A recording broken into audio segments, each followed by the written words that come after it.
Well, what's up, good people? Mark Holmes here, and as always, I want to thank you all for watching, commenting, subscribing, and being part of the Joe Boost Sports Report. Without you guys, as well as you ladies, you know that this literally does not work. It's after 4 o'clock. And DeShawn Watson, contrary to all the talk and all the hype, and him rescinding his no trade clause for one team and one team only, well, guess what? He's still held hostage by the Houston Texans. You know what I think is so funny is it's called plausible deniability. Plausible deniability.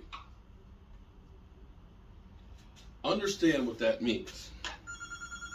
Plausible deniability is I can say or insinuate something, but I leave myself with an out. So that way, if it doesn't happen, it's plausible that it could happen, but I didn't say it could happen. So for the last few hours, watching NFL Network and ESPN and all these different things, they keep having all of these things up here. Players that could be traded. Well, technically, that only covers every single player in the NFL. That's spam. It's a house phone. Anybody that calls the house phone, and we just have the house phone because, well, it's part of the package, so you save. So if you don't have the house phone, then literally it costs you more money to have the cable.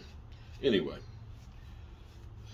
and a house phone, a landline is kind of like a newspaper. Yeah.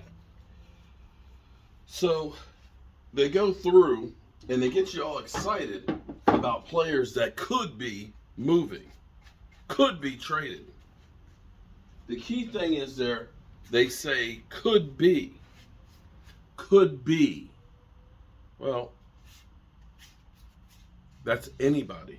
Could be. Doesn't mean they will. Doesn't mean it's likely. It's possible, but it doesn't. And we heard rumors about Evan Ingram. He could be on the move, but hasn't. We heard about Fletcher Cox. Could be. The Eagles could get rid of Fletcher Cox because his contract's expiring and make a trade. But they didn't. And so there weren't any major blockbuster moves like we thought there could be. The Dallas Cowboys could be, but didn't make a big move. Now, earlier I was doing a live stream, and it's so funny to me how people are saying, well, could the Cowboys be trying to get a backup quarterback? Let's sign Cam Newton. It's like, did you guys watch the game on Sunday? We won with a backup quarterback. Cooper Rush. Here's my thing. I'm not saying that there's not better backup quarterbacks out there. And quite frankly, Philip Rivers said, if New Orleans calls, he'd listen. That's Philip Rivers. Because, of course, Tampa Bay has lost Jameis Winston for the season with a knee injury. And it could be that they're thinking about another quarterback. Now, I'll be 100% real here. I'm still amazed that nobody out there has been interested in Cam Newton. I'm sitting here thinking,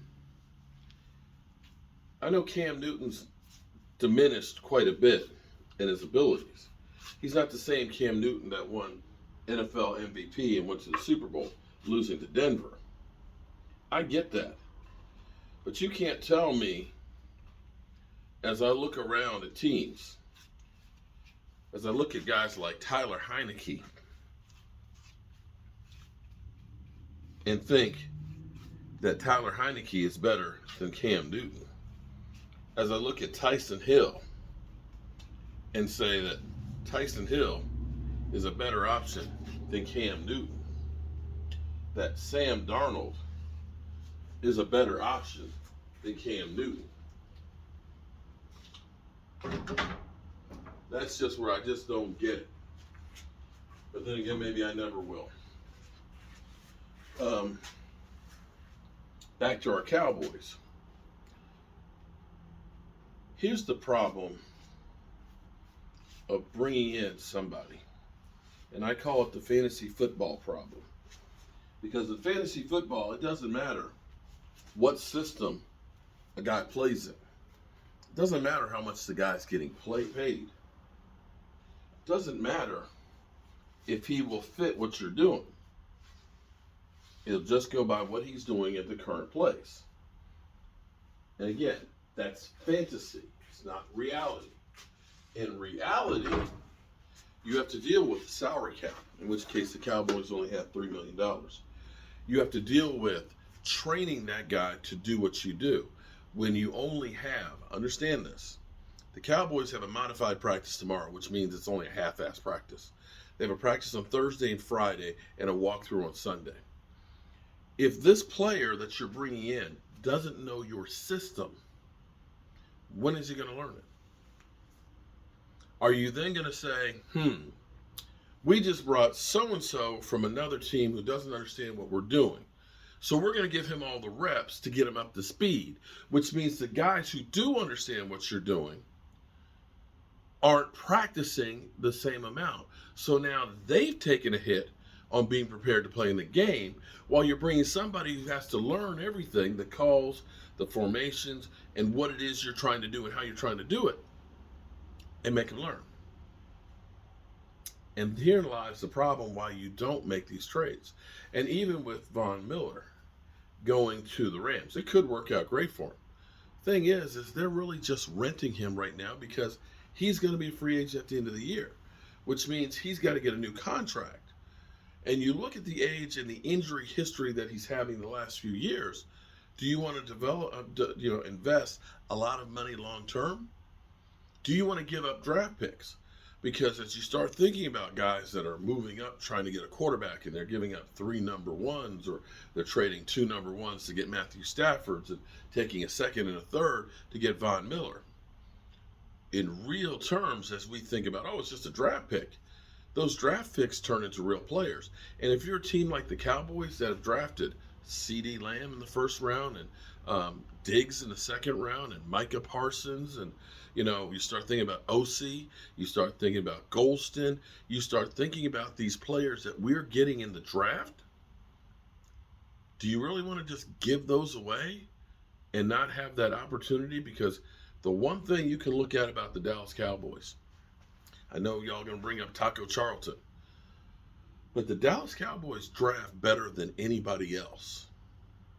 And when you draft guys that are players, when you think that Micah Parsons is only making a little over $3 million as the cap number this year, you're ahead of the curve than trading for a guy who's in the twilight of their career that's way overpriced in comparison to a draft pick.